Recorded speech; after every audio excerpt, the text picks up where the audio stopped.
பாதகாணிக்கை அப்படின்ட்டு ஒரு படம். ரொம்ப அருமையான சூழ்நிலை. பாட்டு எழுதுறதுக்கு கண்ணதாசன் வந்துவிட்டார். அவர் பாட்டும் எழுதிட்டார். பல்லவி, சரணங்கள் எல்லாத்தையும் அவர் எழுதி முடிச்சிட்டார். எம்எஸ் விஸ்வநாதன், ராமூர்த்தி ரொம்ப அற்புதமாக உணர்ச்சிகரமாக அவங்க மெட்டு போட்டுட்டாங்க. இப்போது ஒத்திகைக்காக டிஎம் சௌந்தரராஜன் வந்துட்டார். அவர் பாடல் வரியெல்லாம் பார்க்குறாரு. பட்னத்தார் படத்தில் நடித்தவர் இல்லையா, அந்த பட்னத்தார் பாடல் வரி தான் இந்த பாட்டை பார்த்த உடனே அவருக்கு ஞாபகத்துக்கு வருது. ஆனாலும் அவர் மனசில் ஒரு சின்ன நெருடல். கவிஞர் ஏன் இந்த ஒரு வரியை மட்டும் மாற்றி இருக்கிறாரு அப்படிங்கிற சந்தேகம் வருது. கவிஞர் டிஎம்எஸ்ஸை பாகவதரன்னு தான் கூப்பிடுவார். என்ன பாகவதரே சந்தேகம் அப்படின்ட்டு கேட்குறார். பெரும்பாலும் இந்த பாட்டு ரெக்கார்ட் பண்ணும்போது கண்ணதாசன் ரெக்கார்டிங் ரூமில் இருக்க மாட்டார். அதுக்குள்ளே அவருக்கு அடுத்த கம்பெனிக்கு பாட்டு எழுத கூப்பிட்டுட்டு போயிடுவாங்க. என்னமோ தெரியல, அன்றைக்கி இருந்தார். டிஎம்எஸ்ஸுக்கு என்ன சந்தேகம்னு கேட்டார்.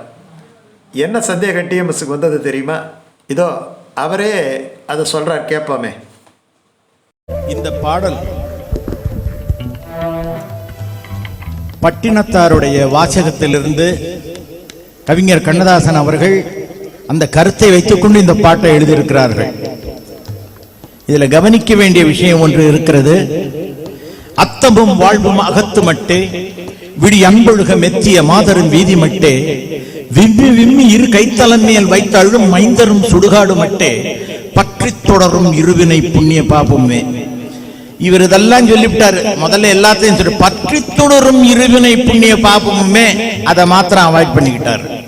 நான் கேட்டேன், பட்னத்தான் சொல்லி இருக்காரு ஐயா, செஞ்ச பாவ புண்ணியம் கூட வரும்னுட்டு, நீங்க ஏன் கடைசி வரை யாரோன்னுட்டு எழுதுனீங்க அப்படின்னு கேட்டேன்.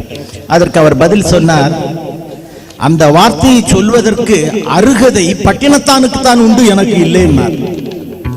ஏன்னா பாவ புண்ணியத்தை பத்தி பேசுறவன் அந்த பாவ புண்ணியத்தின் பிரகாரம் வாழ வேண்டி இருக்கிறது. இவர் சொல்றாரு, நான் எப்பவுமே இன்ஜெக்ஷன் போட்டுக்கிட்டேன், போதை மருந்துகள்லாம் சாப்பிட்டுக்கிட்டு இருந்தேன், நான் போய் பாவ புண்ணியத்தை சொன்னா ஒத்துக்குவாங்க ஜனங்க, அதனால அவரவர்கள் பாவ புண்ணியத்தை அவரவர்களே அனுபவிச்சுக்கிறங்க, கடைசி வரை யாரோன்னு எழுதிட்டேன்ட்டு கண்ணதாசன் அழகாக பதில் சொன்னார். அந்த ஒரு பாடல் வயசு ரொம்ப ஜாஸ்தி ஆனதுக்கு அப்புறம் தன்னுடைய உடல்நிலை வீக் ஆயிடும். நாம சொல்றதெல்லாம் இந்த அங்கங்கள் செய்யாது. அந்த அளவுக்கு வந்த பிறகு இந்த பாடலை கேட்டா ரொம்ப இனிக்கும். பசியோடு இருப்பவனுக்குத்தான் உணவினுடைய அருமை புரியும். அந்த கருத்திலே நான் உங்களுக்கு சொல்லுகிறேன். இப்போ கவிஞர் சொன்ன சமாதானம் டிஎம்எஸ்ஸுக்கு ரொம்ப பொருத்தமாகப்படுது. ஏன்னா அப்போல்லாம் எதையும் சந்தேகத்தோடையே பாட மாட்டாங்க. பாட்டுங்கிறதே ஒரு டீம் ஒர்க் தான். முத்தை தருபத்தி அப்படின்ட்டு அருணகிரிநாதனுடைய பாட்டு அந்த படத்தில் பாட சொன்னாங்க. இந்த பொருள் தெரிந்தால்தான் என்னால் பாட முடியும் அப்படின்ட்டு ரெக்கார்டிங் நிறுத்திட்டு டிஎம் சௌந்தரராஜன் கிளம்பிட்டார். அப்புறம் கிருபானந்த வாரியார்கிட்ட போய் அதை எப்படியெல்லாம் பிரித்து பாடலாம், என்ன பொருள் அப்படி என்பதை தெரிந்து கொண்டு அதுக்கப்புறம் தான் அந்த பாட்டை பண்ணார். அதனால தான் அந்த பாட்டு இன்றைக்கும் நிற்கிது. ஏதோ ஒரு படத்துக்கு ஏதோ ஒரு சூழ்நிலைக்கு எழுதிய பாட்டு அப்படின்ட்டுலாம் கவிஞருடைய பாட்டை தள்ள முடியாது. அது என்றைக்கும் வாழும் பாட்டு. இந்த பாட்டுக்கு கவியரசர் ஒரு தொகையரை எழுதியிருக்கிறார் பாருங்க. அதை டிஎம்எஸ் அப்படியே அடி வயிற்றிலிருந்து உணர்ச்சியோடு பாடியிருப்பார். ஆடிய ஆட்டம் என்ன, பேசிய வார்த்தை என்ன, தேடிய செல்வம் என்ன, திரண்டதோர் சுற்றம் என்ன, கூடுவிட்டு ஆவி போனால் கூடவே வருவதென்ன. இந்த தொகையராவைத்தான் அவர் பல்லவியிலையும் எழுதியிருப்பார்.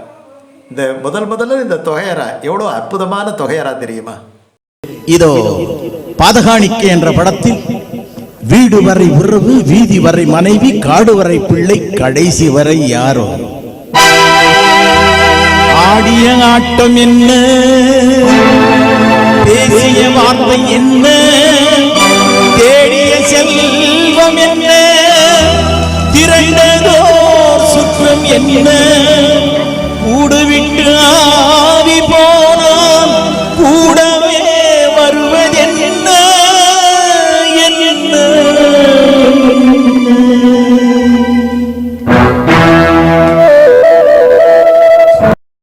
என்ன உணர்ச்சி, என்ன அற்புதம் பாருங்க. இது இந்த பாதகாணிக்கை ஒரு பாட்டு எப்பொழுதோ ரெக்கார்டிங் பண்ணது, இதெல்லாம் விடுங்க. இந்த வீடு வரை உறவு, வீதி வரை மனைவி, காடு வரை பிள்ளை, கடைசி வரை யாரோ என்கிற வரி இன்றைக்கு கூட நம்ம நினச்சி பார்க்கும் பொழுது அது நம்முடைய வாழ்வியலோடு எத்தனை தொடர்புடையதாக இருக்கிறது, அதுதான் அந்த பாட்டில் இருக்கக்கூடிய விசேஷம். இது இன்னும் 100 வருஷம் கழிச்சு கூட அந்த பாட்டை நிற்கும். அடுத்து அந்த பல்லவி எப்படி தெரியுமா பியூட்டிஃபுல்லாக அமைச்சிருக்கிறார். அழகழகாக சொல்கிறார் பாருங்க. தொட்டிலுக்கு அன்னை, கட்டிலுக்கு கன்னி, பட்டினுக்கு தீனி, கெட்ட பின்பு ஞானி. இவர் கவிதையிலையும் அப்படி தான் எழுதியிருக்கிறார். ஞானி என்பவன் அனுபவத்தின் கடைசியில் தான் அவன் ஞானி ஆகிறான். அது வரைக்கும் அவன் ஞானி ஆவதில்லை. முத்தம் என்றும் மோகம் என்றும் சத்தமிட்டு புத்தி கெட்டு போனதொரு காலம், ரத்தம் வற்றிய பின் வந்ததடி ஞானம் என்று இவரே எழுதியிருக்கிறார். அதனால தான் இந்த கெட்ட பின்பு ஞானி என்கிற ஒரு வரியை போடுறார். அதுக்கப்புறம் பார்த்தீங்கன்னா அங்கே போகிறவங்கிட்ட கேட்டால் தானே அங்கே என்ன இருக்குன்னுட்டு தெரியும். சென்றவனை கேட்டால் வந்துவிடு என்பான், வந்தவனை கேட்டால் சென்று விடு என்பான். 2 வரியில் முடிக்கிறார். இக்கரைக்கு அக்கறை பச்சைன்னுட்டு சொல்கிற மாதிரி இந்த வாழ்க்கை வேண்டாம் என்று நினைத்து அங்கே போனால் இங்கே வாழ துடிப்பவர்கள் எத்தனை பேர். அதை விட 3வது சரணத்தில் நெருக்க 4 வார்த்தையில் சொல்கிறார் பாருங்க. விட்டுவிடும் ஆவி, பட்டுவிடும் மேனி, சுட்டுவிடும் நெருப்பு, சூனியத்தில் நிலைப்பு. விட்டுவிடும் ஆவி, பட்டுவிடும் மேனி, இது அப்படியே பட்டினத்தார் பாட்டினுடைய அந்த டிரான்ஸ்லேஷன். விட்டுவிட போகுது உயிர், விட்டுவிடனே உடலை சுட்டுவிடப் போகின்றார் சுற்றத்தார்.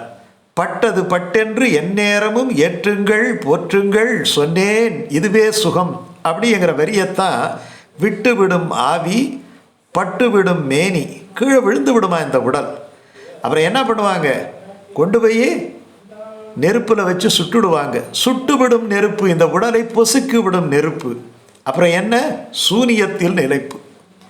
ஒரு வாழ்வின் நிலையாமையை இதைவிட எப்படி அதி அற்புதமாக ஆணித்தரமாக சொல்ல முடியும்? என்றைக்கும் நிலைக்கக்கூடிய மிக உன்னதமான கருத்து. அந்த பாட்டினுடைய அமைப்பு இருக்கட்டும், அதனுடைய ரெக்கார்டிங் இருக்கட்டும், அந்த பாடின டி.எம். சௌந்தரராஜனுடைய கம்பீரமான வார்த்தையாக இருக்கட்டும், 1000 வருஷமானாலும் இந்த மனிதகுலத்துக்கு வழிகாட்டி நிற்கக்கூடிய ஒரு அற்புதமான பாடலாகத்தானே இந்த பாடல் இருக்கிறது. அதுதான் இந்த பாடலினுடைய ஏற்றம், கவிஞருடைய ஏற்றம். இந்த கடைசி சரணத்தை மட்டும் எப்படி பாடுறார் பாருங்க சௌந்தரராஜன்.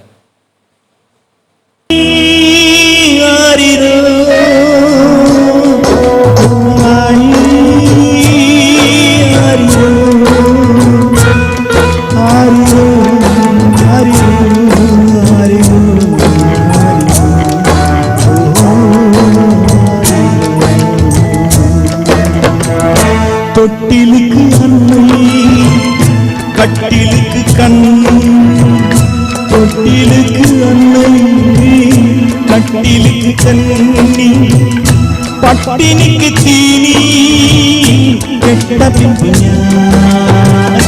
வீடு வரை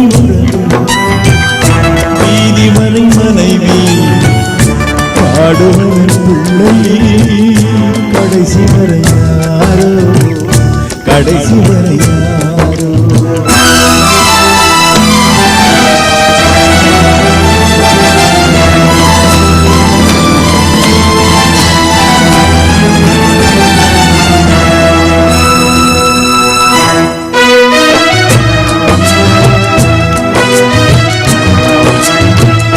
சென்றவனை கேட்டால் வந்துவிடு என்பான், வந்தவனை கேட்டால் சென்றுவிடு என்பான். சென்றவனை கேட்டால் நீயும் வந்துவிடு என்பான், வந்தவனை கேட்டால் சென்றுவிடு என்பான், சென்றுவிடு என்பான். வீடு வரை உறவு, வீதி வரை மனைவி, காடு வரை பிள்ளை, கடைசி வரை யாரோ, கடைசி வரை யாரோ.